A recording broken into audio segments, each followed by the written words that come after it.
Hello, what is up, plant community? Sorry that I haven't really been posting videos. Winded up getting a little sick, so even right now I'm kind of sick. So sorry if I sound a little hoarse, but yeah, kind of just have sinus issues.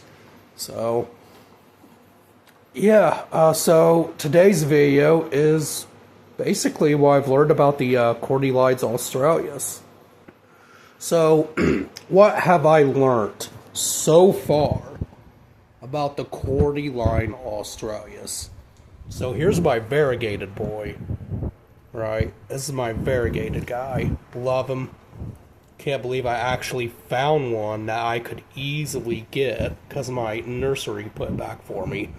If I would have gotten it earlier in the summertime, it would have been cheaper. But sadly didn't happen due to some life-altering events. So that was very stressful. But let's go outside and talk about the normal green variety. What I've learned about the normal green variety. So this is my normal green cordyline Australis right here. Yeah, I went ahead and put some fronds out here so that way it can decompose out into the garden. But so what did I learn about the cordyline Australis, particularly the green variety? So I've learned lots of things about that echo is annoying. I've learned lots of things about the green variety of cordyline Australis. So I learned that they are not like Dracaenas. They can't tolerate being away from a window. They like to be right up on a window. They could even take cold drafts, as I would have mine kind of close to the door right here inside. So I have learned that. I have definitely learned that about the cordyline Australis. They can take drought better. They can take cold. They could definitely take frost, but the thing is if you let them take a frost, or you let them take a hard frost, you're going to get this. You're going to get some yellowing on those leaves. And eventually those leaves will even die off. That's what you're going to get. So eventually all those will die off. I've learned that in a zone 6A, 6B, you can definitely, for sure, zone pushies. But, oh, is that my little kitty running to me? I think that's my little cat running to me. Anyways, trying to avoid all the water trying to get here. Yeah, it's my little buddy. It's my little buddy trying to get to me. Anyways, but, I've definitely learned that they can take frost. I know some people say they can't, but they definitely can. What's up, buddy? What's up, buddy? But, yeah, I've definitely learned that they, can take a bit of frost. Even a bit of snow, but again, you let them take snow, you're gonna get the yellowing on them. And that depends on the snow too. If it's a dry snow, it's gonna kind of act more like frost. Or if it's a wet snow, not so much. It's just gonna be more like cold rain to the plant. Now in pots, they are more vulnerable. They are definitely way more vulnerable. I'd even say they're vulnerable in the ground until you can like get an established trunk on them. The one I had in the ground over in my old apartment, he's wanting attention. He rubbed up against my foot. Sorry guys, it kind of distracted me. But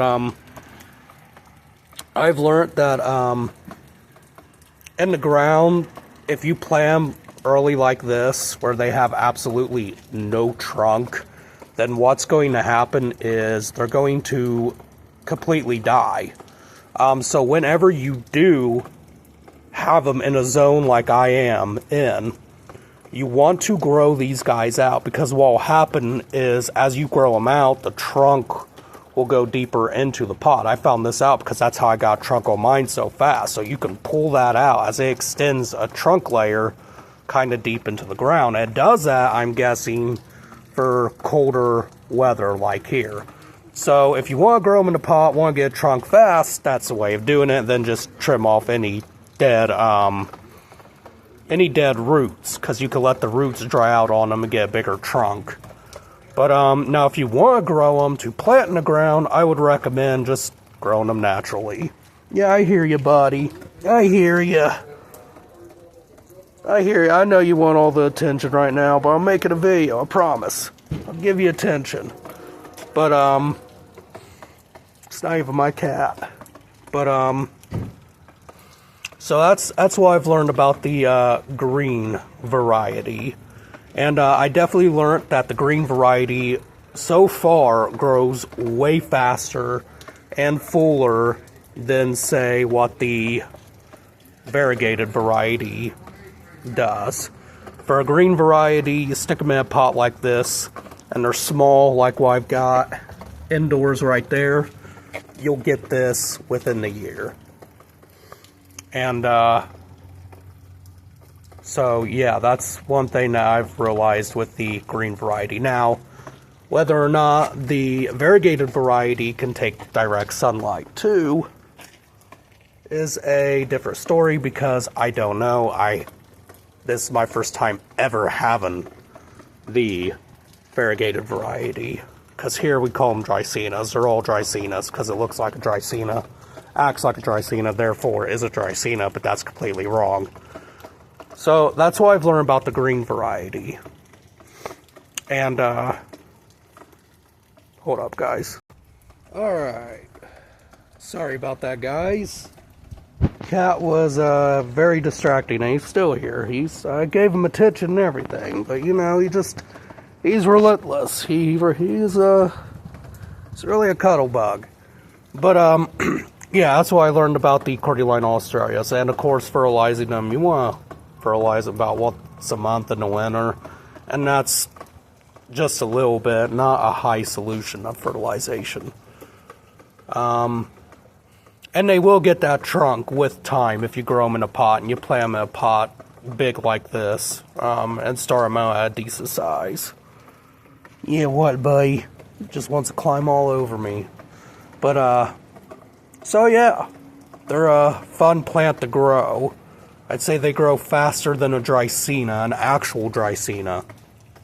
But that depends on the variety too. I know the red variety, they grow pretty fast as well, but that's if you give them direct sunlight. I've experienced them growing slower whenever they're in the shade. But yeah, that's the red variety though. And then another thing I've learned too about the green variety and the red variety, and this might be for all cordyline Australis, is when you do plant them in the ground, don't think you're going to treat them as perennials and dig them up and store them over the winter.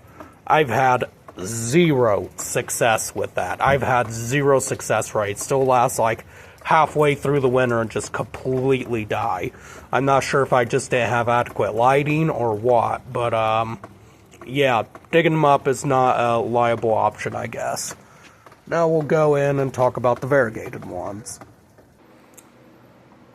Feel bad, had to leave him out here to bring you folks in here. But the variegated variety, what have I learned about the variegated variety so far? So I learned it's kind of the basic care of the green out there, the green variety. And again, I have it like close to the door, so. But you know, I kept this one, I'm keeping this one right up against the window, because if I know anything about the green variety and the red variety, they like it close to the window. So a variegated form, I can only assume, really wants that light. So I have literally opted to stick it up against the window. And they say don't let leaves of your foliage stick to the glass because the cold can damage them. But, I mean, again, these guys can take frost and things a little bit. So I think having them up against a cold window, unless it actually freezes over, which it doesn't, it'll be just fine. But I noticed that they tend to grow a bit slower. So I think when I do repot this, I'm not going to do something dramatic like this guy.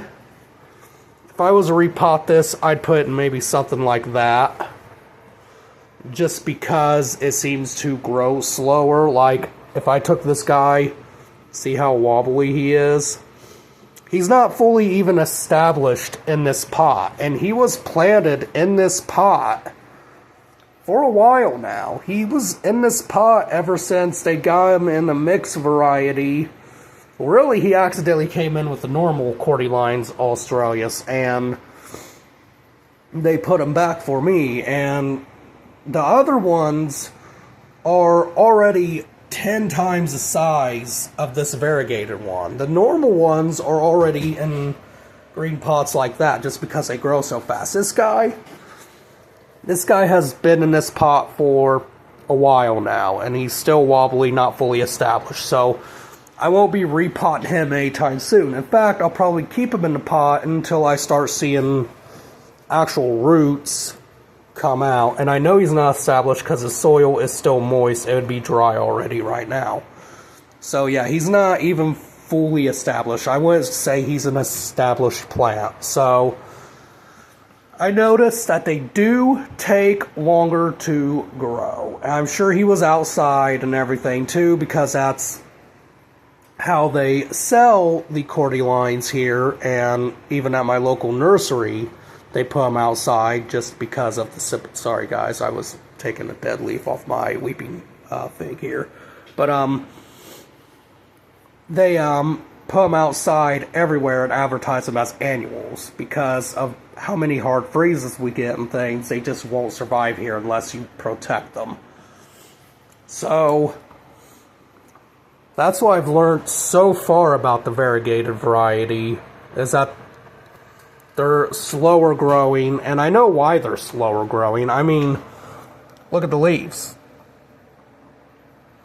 I mean, beautiful plant. But when you have man-made variegation like that, it's going to be harder for you to grow, unlike the more wild forms, natural forms out there, the green variety. So it's 10 times harder for it to grow. Anything variegated, it's going to be harder for it to grow. Now, I'm not sure if this variety can take direct sunlight, because I know with certain variegation and certain variegated plants, they need more light indoors. I mean, that's no questions asked, but they also certain ones also tend to fry in direct sunlight when they have variegation like this. And in some cases, it's the opposite. You get more variegation because they're receiving more light. So it might be the same with the cordylines. Like I know weeping figs, they could take direct sunlight. They grow pretty fast, natural green ones. But you get a variegated one, it grows slower. Not only does it grow slower, but you put it outside, you get more variegation but less green, because it doesn't need that much green. Now, it might be different, but sadly I got these big trees here, and so I'm not sure I want to risk that and put it all the way out there, since I am in the ghettos. Might get stolen, so I don't want to risk that. But, yeah, cordyline Australis. I haven't gotten any other varieties. This is probably my first variegated variety. If I ever lost this, I'd probably be very upset. And that's just because of the simple fact that finding this here all the way up north like this, that's like finding Bigfoot. I mean, you see photos of him, you know he's out there, you know they possibly exist, but you've never captured one, so you know how you know. And now, it's like I have Bigfoot locked up. So, yeah, cordyline australis. If you love them, get one. Can't go wrong with the cordyline australis unless you live in a colder zone. In that case, grow them in a pot, or you can grow them in the ground. Just make sure you protect them, and protect them good. Because if not, and that ground freezes, they're a goner. I'm not sure if it's different if they get more trunk, but yeah. I think it's best to grow them out first. Try growing them out first. Because I planted one real young. It grew. It was in the ground for 2 years. But it just didn't last for me long term, especially when the protection blew off. The crown died and everything like that. It did have a truck on it, so it wasn't like it was going to come back from the trunk. It was a goner. But yeah, cordyline australis. Try them if you got them. If you even got them at your local Walmarts and things like that, they label them as Dracaena spikes. And I've noticed that, and they're not really a Dracaena. Dracaenas are completely different. If you would like a video on how to tell a cordyline australis from a Dracaena, let me know in the comments, and I will try to make sure to do a video of that. But let me know. Otherwise than that, guys, as always, keep it real and keep it tropical.